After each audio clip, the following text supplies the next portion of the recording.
everyone, my name is Kirlao.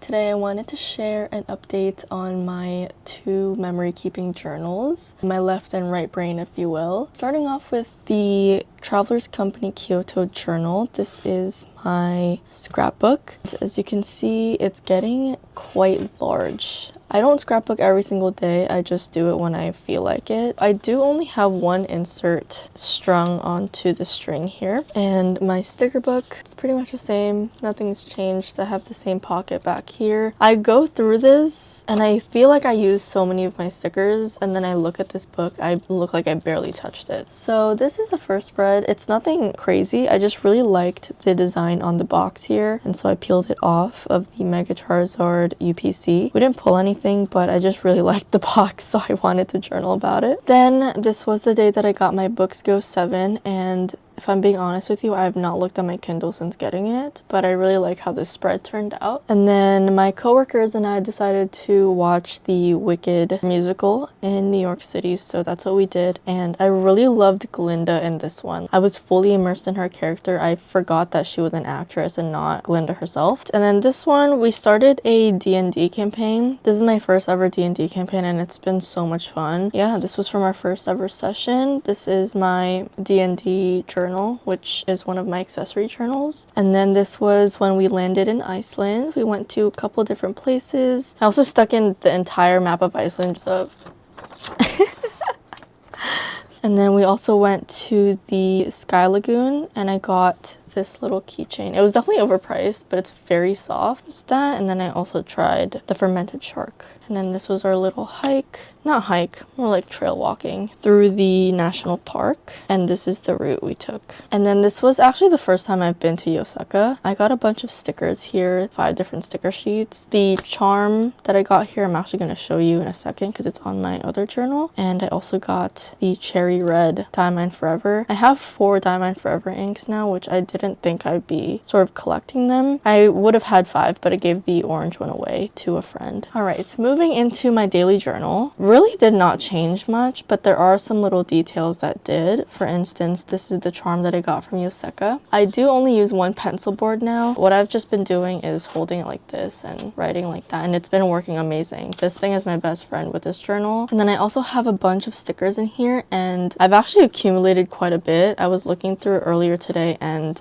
I don't need this many, but I'm also not the type of person to collect non-functional things. So all the stickers that I have in here are going to be put to use eventually, but specifically these dots and the stars, you'll see those in my monthlies quite frequently, and then all of the other character ones will be in my dailies. You'll see them every now and then. This is the N1 Vertical Full Year Common Planner by Sterling Ink. I love this thing. I also have a guest book in here. I don't know if you'll be able to see that on the camera. All I have to say is that it's a really good idea. Just don't forget your journal at home, you know, but it's already kind of full, so I'm trying to see what other pages I can use. So the first tab brings us to the quarterly. This was the first quarter, so I would just do a laundry list of all of the books, movies, series, TV shows, and games that I have consumed per month. And then up here where I choose my favorites, and then over here I track my hobbies, and the only one that's been consistent is journaling. It's not as if I journaled every single day,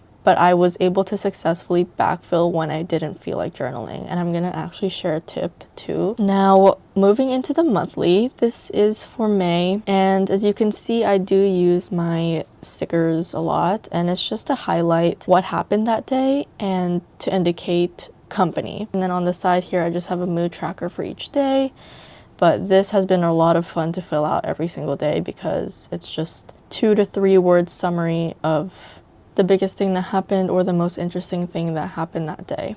Alright, so moving into the weekly, this is actually the biggest thing that I do. Even if I don't want to journal, this is the #1 thing that I do every single day. And it's to be able to give myself clues as to what happened this day so that I can backfill it later on. And I also only let myself not journal for 2 days max. So the green highlight means that I left my house at some point, and the black line means that I was at home. And then everything in between is just little details of, you know, media I consumed, especially this week. It's just been so mediaful. So I used to write a prompt over here, and I'm not going to go to those pages because I don't know what I wrote in here. I used to fill the space with a prompt and then a bulleted list of what I did that day, and then a list of the media I consumed. But then at some point I just stopped doing the prompt and I just kept doing the summary bulleted list of what I did, the media I consumed, and then my daily journal entry. And this system has been working so well for me. And as you can see, sometimes I'll add stickers here if it was something interesting, and this was the week that we went to Iceland.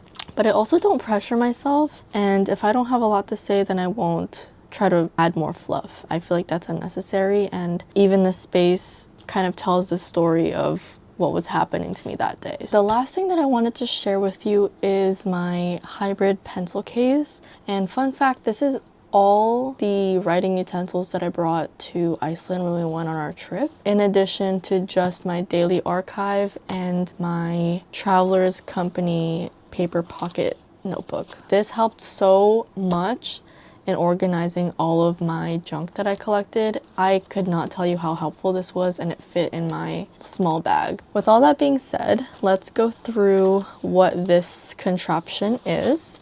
So I actually got both of these for Christmas. So this is the Rickshaw 2-pen koozie. I do have 2 fountain pens in here, and it's lined with this really soft fuzzy lining. I only use extra fine pens. These are my daily drivers in my daily journal, whatever I'm writing or whenever I'm making a line of some kind. To start, we have my Pilot Vanishing Point, and this is an extra fine, and it's currently inked up with Diatramentis Document Black ink. Although I do have to say I'm not the biggest fan of the Diatramentis Document Black. I think Platinum Carbon Black is better for my needs because it's a bit drier and it looks a lot finer as opposed to the lines with this ink looking a lot thicker. I chose an extra fine nib for the sole purpose of it being a very fine line, and this ink makes it look like I write with a fine nib, and I don't really like that. Then we have my TWSBI Eco, and this is in the matcha color. I have this in an extra fine as well,